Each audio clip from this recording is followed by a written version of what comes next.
L'écologie ne devient une préoccupation politique que dans les années 70. On peut notamment le remarquer avec la première conférence des Nations Unies sur l'environnement à Stockholm en 1972 et le rapport Brundtland en 1987. Durant cette période, plusieurs partis écologistes firent leur apparition, mais la majorité ne durait que le temps d'élection. Les partis écologistes n'étaient destinés qu'à prouver l'existence d'un combat plutôt qu'à le mener. C'étaient des partis appelés biodégradables. Mais face à l'inaction des gouvernements, des initiatives civiles sous la forme d'associations apparurent pour apporter de la médiatisation à leur cause. Elles se divisent en deux catégories. Les campagnes coup de poing, initiées par Greenpeace et ses protestations contre les essais nucléaires, et perpétuées encore aujourd'hui avec par exemple L214.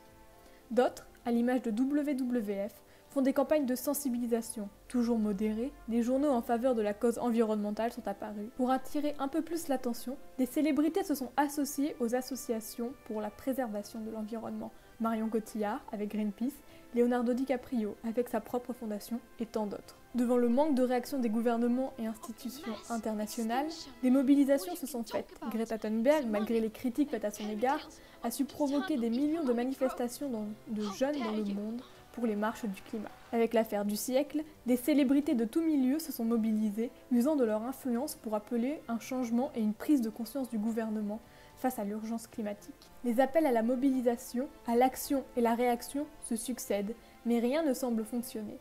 Les solutions ne semblent être que des initiatives pour calmer une foule, plutôt qu'une mise à l'agenda concrète.